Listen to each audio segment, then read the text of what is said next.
Diz assim a palavra de Deus. Naqueles dias, foi publicado um decreto de César Augusto, convocando toda a população do império para recensear-se. O primeiro recenseamento, foi feito quando Quirino era governador da Síria. Todos iam alistar-se, cada um à sua própria cidade. José também subiu da Galiléia, da cidade de Nazaré, para a Judéia, a cidade de Davi, chamada Belém, por ser ele da casa e da família de Davi, a fim de alistar-se com Maria, sua esposa, que estava grávida. Estando eles ali, aconteceu completarem-se-lhe os dias, e ela deu à luz a seu filho primogênito, enfaixou-o e deitou numa manjedoura, porque não havia lugar para eles na hospedaria. Havia naquela mesma região pastores que viviam nos campos e guardavam o seu rebanho durante as vigílias da noite. E o anjo do Senhor desceu aonde eles estavam, e a glória do Senhor brilhou ao redor deles, e ficaram tomados de grande temor. O anjo, porém, lhes disse: não temais, eis aqui vos trago boa nova de grande alegria, que o será para todo o povo. É que hoje vos nasceu na cidade de Davi o Salvador, que é Cristo o Senhor. E isto vos servirá de sinal: encontrareis uma criança envolta em faixas e deitada em manjedoura. E subitamente apareceu com o anjo uma multidão da milícia celestial, louvando a Deus e dizendo: glória a Deus nas maiores alturas, e paz na terra entre os homens a quem Ele quer bem. E ausentando-se deles dos anjos para o céu, diziam os pastores uns aos outros: vamos até Belém, e vejamos os acontecimentos que o Senhor nos deu a conhecer. Foram apressadamente, e acharam Maria e José e a criança deitada na manjedoura. E vendo-o, divulgaram o que lhes tinha sido dito a respeito deste menino. Todos os que ouviram se admiraram das coisas referidas pelos pastores. Maria, porém, guardava todas estas palavras, meditando-as no coração. Voltaram então os pastores, glorificando e louvando a Deus, por tudo que tinham ouvido e visto, como lhes fora anunciado. Amém. Senhor Deus, Tua palavra está diante de nós. Pedimos, ó Pai, que agora o Teu Espírito Santo possa aplicá-la aos nossos corações, ó Pai. Que essa palavra seja viva, poderosa e prospere na vida de quem a ouvir, segundo o Teu propósito e para a glória do Teu nome, Senhor. É o que te peço em nome de Jesus. Amém, Senhor. Esta descrição que Lucas faz do nascimento de Jesus, sem dúvida nenhuma, é uma das mais belas páginas da literatura mundial, não só cristã. E quando você lê, nós sentimos uma coisa diferente no nosso coração. Sentimentos bons alcançam o nosso pensamento. São coisas agradáveis, pensar numa campina à noite, anjos aparecendo. É uma coisa assim que traz uma paz, traz alegria, traz um sentimento que nos faz sonhar, imaginar coisas grandes e maravilhosas. E quando nós olhamos para o texto, os versículos de 1 a 7 são muito claros, são muito simples, mas essa simplicidade, ela esconde uma revelação de um dos fatos mais extraordinários e decisivos da história da humanidade.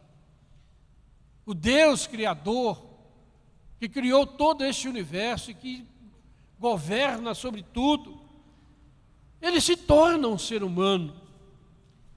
Ele se encarna, quebrando todos os paradigmas, quebrando todas as coisas que o homem jamais poderia imaginar.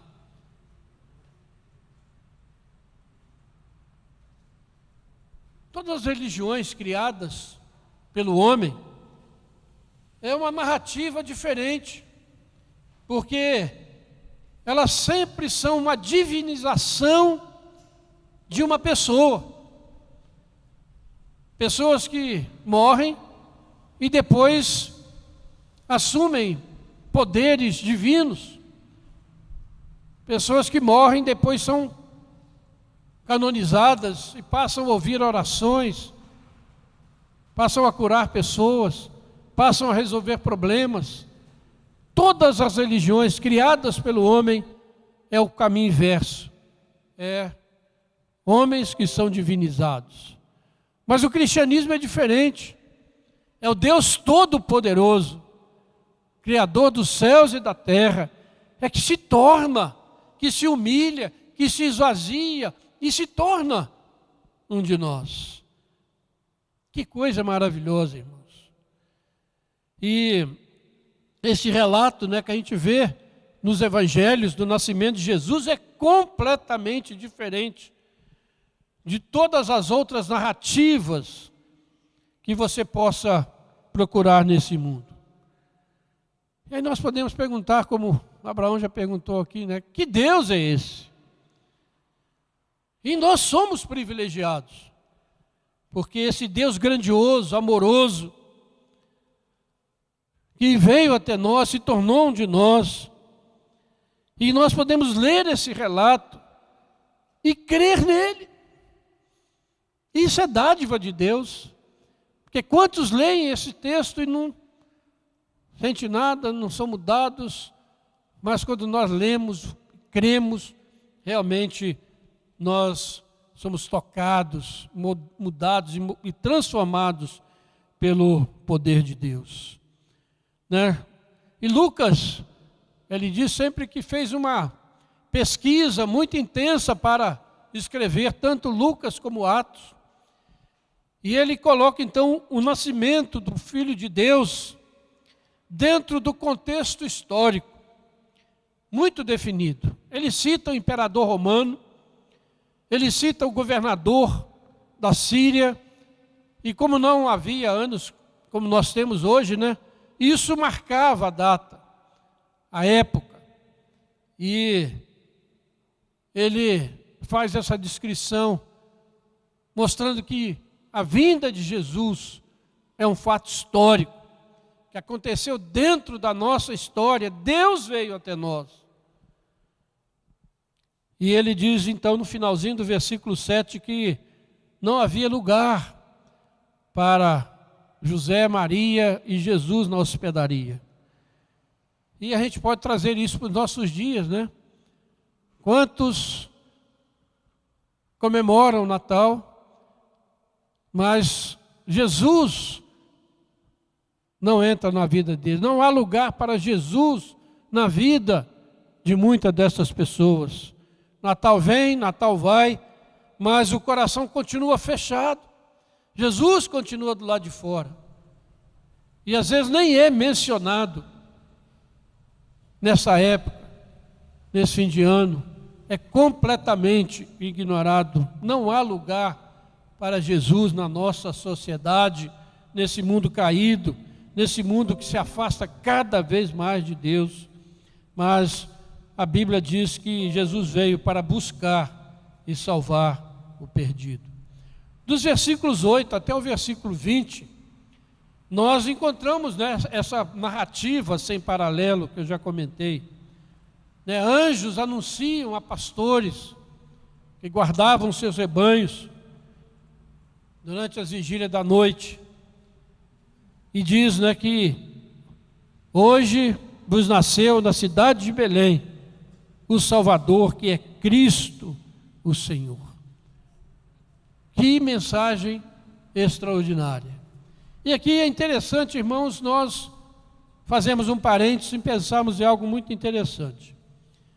Jesus veio quebrar paradigmas, Jesus veio quebrar preconceitos, Jesus veio mudar mentalidades. No seu nascimento, ele usou pastores de ovelhas que viviam nos campos e que eram discriminados na sua época, ao ponto de testemunho de pastores de ovelhas não serem aceitos nos julgamentos, nos tribunais. Eram consideradas pessoas sem credibilidade, que você não podia confiar neles. Aí Deus vem e anuncia o nascimento do seu filho através de pessoas assim, mostrando que os caminhos do Senhor são diferentes dos caminhos dos homens, que os caminhos deles são mais altos do que os nossos caminhos, porque se fosse uma narrativa criada pela mente humana, eles iriam colocar aqui, né, Jesus nascendo num palácio, o rei ia colocar pessoas de credibilidade para anunciar, porque aí seria aceito. Mas Deus, a glória é dele. E depois, no final, na ressurreição, Jesus usa o testemunho de mulheres, que eram igualmente discriminadas, palavra não valia, mas Jesus usa mulheres para anunciar alguma coisa inimaginável. Alguém venceu a morte, alguém ressuscitou. Gente, esse Deus realmente é extraordinário, faz coisas que nós jamais poderíamos imaginar, coisas diferentes, e dessa maneira ele nos choca, ele mostra que a glória dele, é que ele que dirige as coisas, e que nós precisamos entrar dentro do seu projeto. Ele é maravilhoso, ele sempre nos surpreende, quebrando preconceitos, libertando o ser humano de toda e qualquer tipo de escravidão. E assim Deus continua agindo em todo mundo, trazendo libertação e vida. E essa visão dos anjos, anunciando um grande acontecimento, motivou aqueles pastores. E mesmo sabendo, né, das dificuldades que eles teriam para serem ouvidos, eles tomaram algumas decisões que eu gostaria que a gente pensasse nelas hoje. E por isso eu quero falar de decisões motivadas pelo Natal, decisões motivadas por esses pastores e que devem mexer conosco nestes dias. A primeira delas, irmãos, está no versículo 15, que diz que quando os anjos se retiraram, os pastores disseram uns aos outros: vamos até Belém e vejamos os acontecimentos que o Senhor nos deu a conhecer. Vamos até Belém. O anúncio, né, de nascimento de Jesus foi visto e ouvido por alguns poucos pastores que estavam naquelas campinas. Mas quando o Espírito Santo inspirou os evangelistas, e Lucas de modo especial, a escrever sobre esse acontecimento, hoje, né, esse fato do nascimento de Jesus tem sido lido por bilhões de pessoas durante 2000 anos, pessoas do mundo inteiro, de todas as raças, etnias, línguas, têm visto, ouvido esse testemunho tão maravilhoso do nascimento de Jesus. E o nosso desafio é ler esse relato com fé, como se estivéssemos lá participando daquele momento, porque Jesus disse: mais felizes são os que não viram e creram. Nós não vimos esse relato, mas quando você lê, você pode ver pela fé, e você se torna bem-aventurado, feliz, abençoado.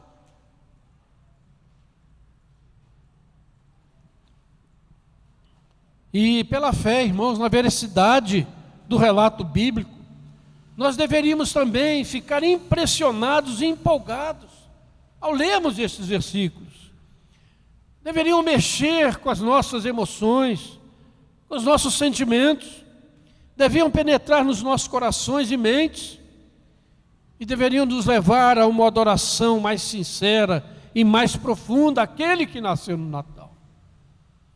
Não podemos ler de maneira fria, distante, um relato tão maravilhoso e extraordinário.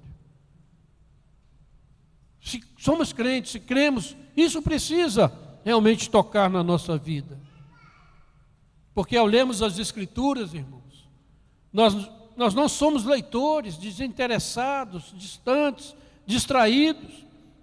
Mas quando nós lemos, nós somos parte dessa narrativa. Ela se torna viva. Como se nós lá estivéssemos participando. Por isso, a leitura, a meditação das Escrituras, ouvir a pregação da palavra, deve mover o nosso coração, o coração do crente. Não é possível lermos a Bíblia, um relato tão extraordinário, e passarmos por cima como se fosse uma coisa sem importância. É preciso parar, orar, meditar e receber aquilo que o Espírito Santo tem nessas palavras tão inspiradas. E por isso a nossa atitude deveria ser a mesma daqueles pastores. O Natal, cada vez que chegamos nessa época do ano, o Natal deveria nos mover, irmãos, como crentes em Jesus, a tomarmos essa decisão de irmos a Belém. Irmos a Belém e ver os acontecimentos que o Senhor nos deu a conhecer. Contemplar com os nossos olhos a encarnação do Filho de Deus. Está diante de nós. Não ir a Belém, não para ver uma criança deitada numa manjedoura, cercada ali de animais, aquela coisa de presépio, nada disso. Mas ir a Belém para deixarmos nos tocar pela grandeza e majestade do acontecimento em si. O Deus Criador, soberano, que habita em majestade e glória, se torna um de nós. Emanuel, Deus conosco. E por isso os anjos disseram glórias a Deus nas maiores alturas. Precisamos ir a Belém nesses dias, contemplar, meditar, ver a obra de Deus, ver Deus invadindo esse mundo. Um Deus que não ficou distante, mas veio e se tornou um de nós. E eu pergunto, o que pode ser mais sublime do que isso? Podemos contemplar uma revelação bíblica que cumpre profecias do Antigo Testamento, dado centenas de anos, 600, 700 anos antes, como Isaías, que diz: mas para a terra que estava aflita não continuará a obscuridade.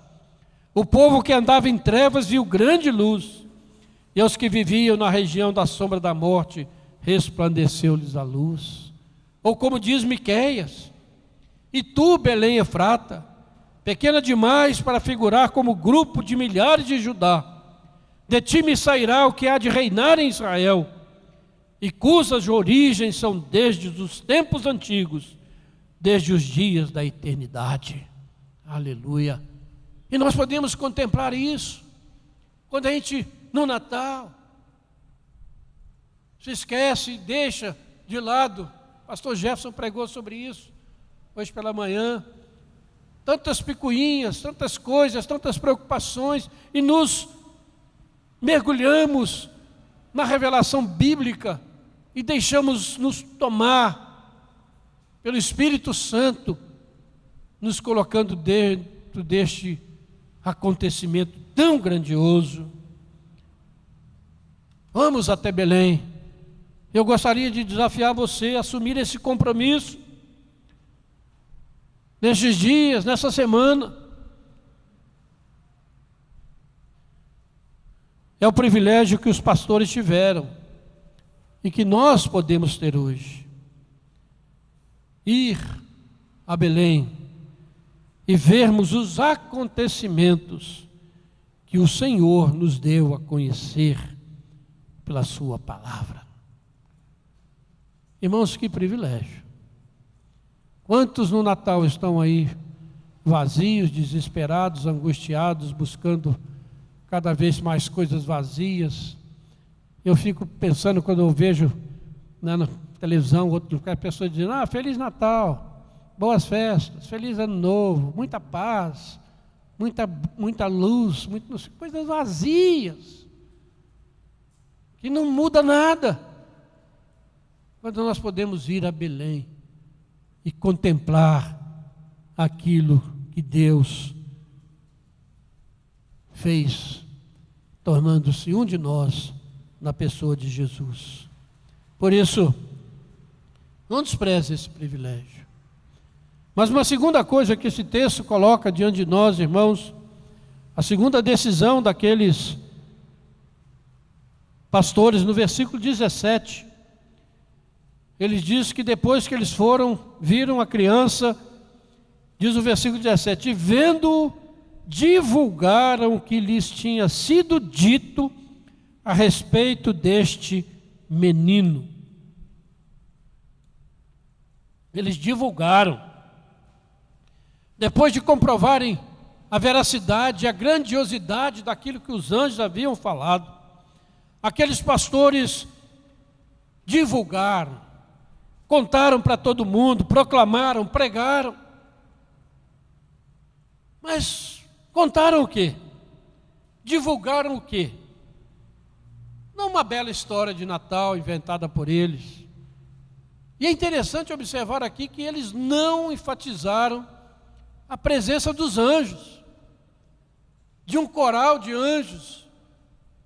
Eu creio que no tempo de hoje, com essa igreja tão longe da Escritura, muitos iriam dar mais ênfase aos anjos do que ao menino. Mas aqueles pastores deram ênfase, eles divulgaram o que lhes tinha sido dito a respeito deste menino. Vejam a percepção deles, homens iletrados, incultos, não focaram na grandiosidade dos anjos. Quantos ficam aí querendo ver anjo voando para todo lado, querendo ver isso e aquilo acontecer, e ficam nisso mesmo, e não muda de vida. Mas eles queriam falar aquilo que tinham sido dito a respeito daquele menino. Mas o que foi dito? Só para lembrar, no versículo 10 e versículo 11, diz que apareceu um anjo ao redor deles, brilhou com uma grande luz, e esse anjo disse: olha, não temais, eis aqui vos trago boa nova de grande alegria, que o será para todo o povo. É que hoje vos nasceu, na cidade de Davi, o Salvador, que é Cristo, o Senhor. Foi isso que eles saíram divulgando, aquilo que foi dito a respeito daquele menino. E essa é a mensagem da igreja de todos os tempos: proclamar não a presença de anjos, mas a presença do Filho de Deus nesse mundo. O nascimento daquele que é o Senhor de toda a terra nasceu em Belém. Tudo que foi dito a respeito desse menino, que ele é o Salvador, ele é o Senhor, ele é o Cristo, o Messias, e que ele veio buscar e salvar o perdido, que ele é Emanuel, Deus conosco. Irmãos, que privilégio temos de irmos a Belém e sairmos para proclamar essa verdade. O Natal coloca sobre nós a responsabilidade e ao mesmo tempo o privilégio de divulgar, de anunciar as boas notícias sobre o real significado do Natal. E eu fico pensando, por que as más notícias sobre a pandemia e as mortes causadas por ela, por esse vírus, têm predominado nos nossos dias? E eu creio que certamente, pela omissão da igreja, em proclamar, em viver, e proclamar que há 2000 anos nasceu em Belém da Judéia o Salvador, aquele que tem a direção e a soberania e pode mudar a vida das pessoas. Temos que anunciar essa boa notícia,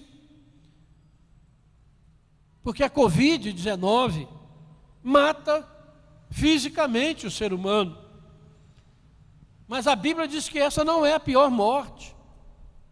A pior morte não é a morte física, que nós tanto tememos. A pior morte é a morte espiritual, porque a morte física, depois dela vem a ressurreição. Uns para a vida eterna, outros para a perdição eterna. Mas a morte espiritual, a segunda morte, não tem solução.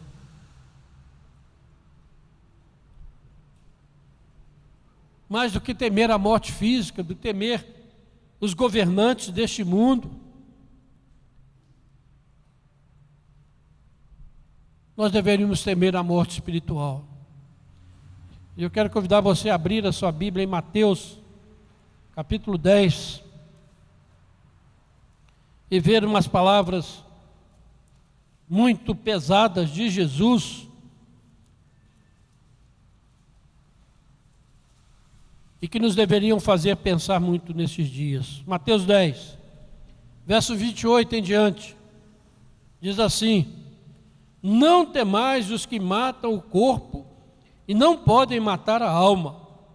Temei antes aquele que pode fazer perecer no inferno tanto a alma como o corpo.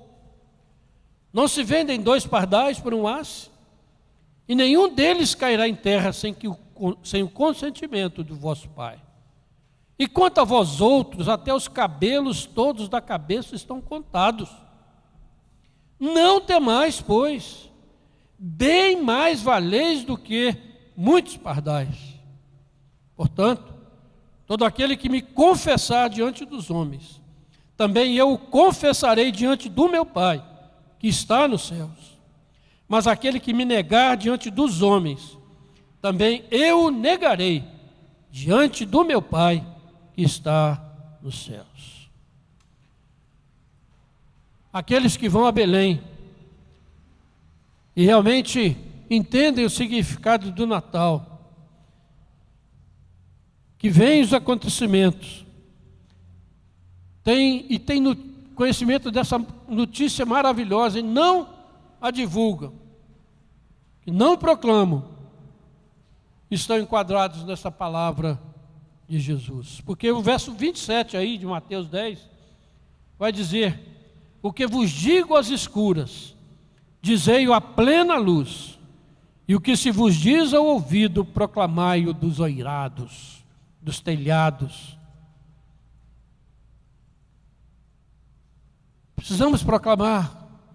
Os pastores saíram divulgando e proclamando, e a melhor maneira, irmãos, de proclamarmos isso a este mundo, proclamarmos as boas notícias do Evangelho, é quando a igreja, o corpo de Cristo, está reunido em adoração. Nesse momento nós estamos testemunhando, proclamando, tanto ao mundo visível quanto ao mundo invisível, que há 2000 anos nasceu na cidade de Davi o Salvador, que é Cristo, o Senhor. Nós estamos aqui proclamando isso. Isso é testemunho. Porque quando nós nos reunimos, o Senhor Jesus está no nosso meio. Está no meio dos louvores, das celebrações, na celebração dos sacramentos, na palavra pregada, na vida do irmão, da irmã, pelo Espírito Santo que em nós habita. Daí a importância de estarmos presentes.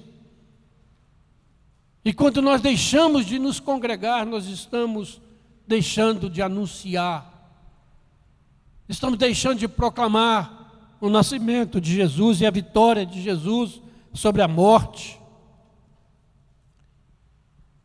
E quando a gente vê que pessoas saudáveis deixam a adoração coletiva, não vêm ao culto, temendo aquele que pode matar o corpo, mas às vezes não temendo aquele que tem o poder de vida e morte sobre nós. Pessoas com medo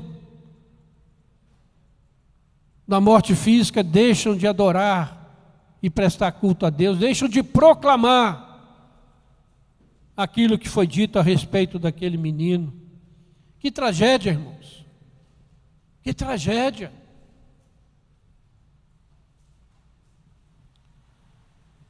Mas o Senhor Jesus foi claro, nos versículos 30 e 31 ali, dizendo que aquele que o negar diante dos homens, ele também o negará diante do seu Pai. Deixar de adorar é negar o Senhor. Não há desculpa para esse procedimento. O crente jamais pode deixar de adorar, especialmente nesses dias, irmãos, e em uma igreja onde os protocolos são observados, aqueles protocolos exigidos são observados, são respeitados,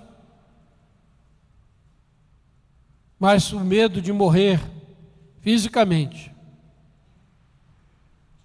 isso é negar a Jesus, porque não confiam na vida eterna. O crente verdadeiro adora com temor e tremor o Deus soberano, que tem poder de ressuscitar os mortos e dar vida eterna. Primeiro os pastores vão a Belém e ali confirmam aquilo que Deus anunciou. Depois eles saem para divulgar aquilo que haviam ouvido a respeito do menino. E a terceira coisa e última coisa que eu quero destacar aqui, no versículo 20, que diz: voltaram então os pastores, glorificando e louvando a Deus, por tudo o que tinham ouvido e visto, como lhes fora anunciado.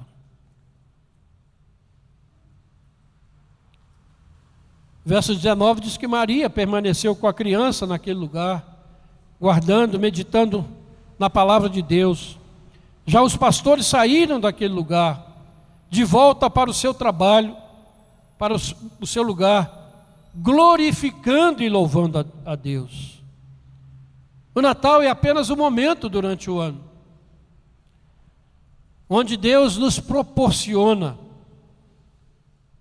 uma revisitação aos relatos bíblicos do nascimento de Jesus. Nesse tempo nós lemos mais esses textos, eles falam mais conosco, eles são mais visitados e revisitados.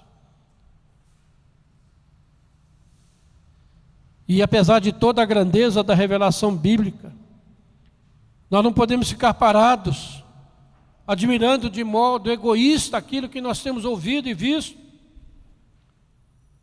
Como já vimos, nós devemos proclamar e viver o verdadeiro sentido do Natal.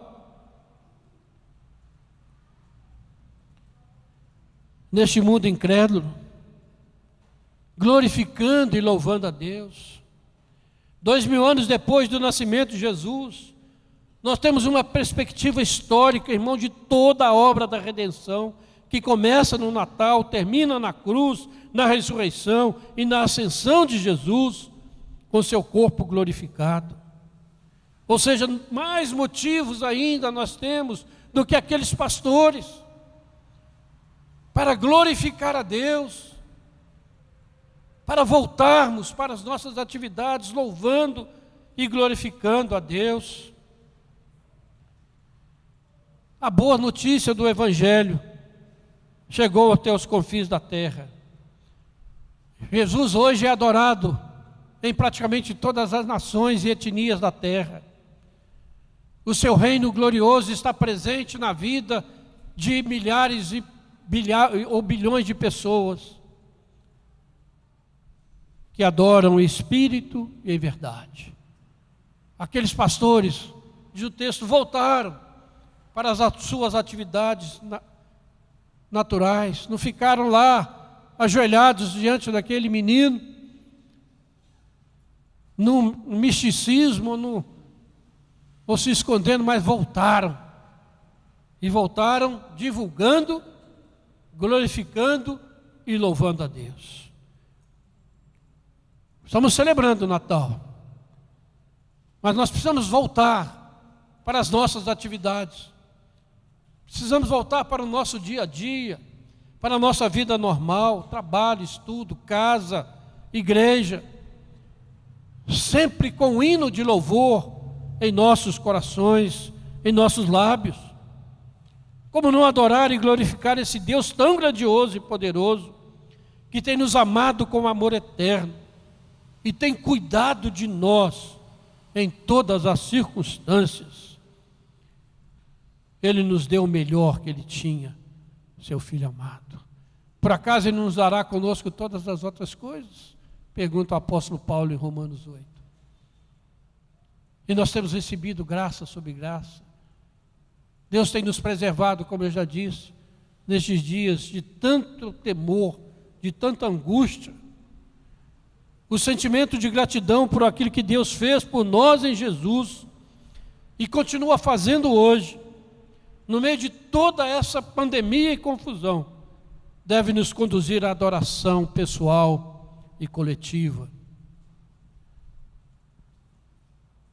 E aqui surge mais uma vez a importância de estarmos aqui louvando e glorificando a Deus. Nós estamos louvando, glorificando. Isso é de extrema importância. Precisamos voltar à adoração no templo, ou melhor, a adoração coletiva do corpo de Cristo, seja num templo ou fora de um templo, mas é preciso que o povo de Deus esteja junto, adorando, proclamando, vivendo essa verdade do Evangelho, que Jesus Cristo realmente nasceu e faz diferença. Estamos com tantas restrições, mas nós não podemos nos acovardar, nós não podemos nos curvar diante daqueles que podem matar apenas o corpo, mas não pode tirar de nós a nossa fé, a nossa esperança e o nosso amor a Jesus. Jamais podemos nos curvar diante disso. É preciso voltar para glorificar a Deus e louvá-lo pela grande salvação que nos deu. Nada é mais importante do que isso na vida do crente. Portanto, irmãos, concluindo nessa noite essa palavra, que o exemplo desses pastores que anunciaram o nascimento de Jesus possa nos motivar hoje a tomarmos essas decisões fundamentais para a nossa fé e para a glória de Deus. Precisamos ir até Belém a cada momento para contemplar a maravilhosa obra da encarnação do Verbo de Deus, para vermos que o Verbo se fez carne e habitou entre nós, cheio de graça e de verdade, e vimos a sua glória, glória como do engenho do Pai. Tome a decisão de ir a Belém, para ver e crer nos acontecimentos que o Senhor nos deu a conhecer. Não despreze essa oportunidade, não seja omisso, não temas. Segunda coisa, vamos divulgar, contar tudo a respeito daquele menino que nasceu em Belém há 10.000 anos. Proclamar àqueles que vivem próximos de nós, tanto pelo seu testemunho pessoal, e ao mundo visível e invisível, por meio da adoração coletiva, que no Natal, 2.000 anos atrás, em Belém da Judéia, nos nasceu o Salvador, que é Cristo, o Senhor. A igreja precisa viver isso, irmãos, independente das circunstâncias. E a igreja precisa ter a coragem de morrer por isso, se for preciso, com esse propósito único e sublime dado a ela: proclamar a mensagem da cruz, que é loucura para os que se perdem, mas para nós é o poder de Deus. E em terceiro lugar, vamos voltar para as nossas atividades cotidianas, glorificando e louvando a Deus pela grande salvação que nos foi dada em Cristo Jesus. Que a sua vida se torne um louvor constante, que você glorifique a Deus em seu viver diário, oferecendo a Ele um culto racional, onde o seu corpo é oferecido como um sacrifício vivo, santo e agradável a Deus. Quando assim o fizermos, nós vamos experimentar a transformação da nossa mente e experimentar com boa, agradável e perfeita é a vontade de Deus para as nossas vidas, irmãos. Que o Senhor Jesus, cabeça da igreja e o Senhor da nossa vida, possa assim nos conduzir nesse tempo de Natal, nesse tempo de pandemia, para a sua honra e para a sua glória. Amém. Vamos orar.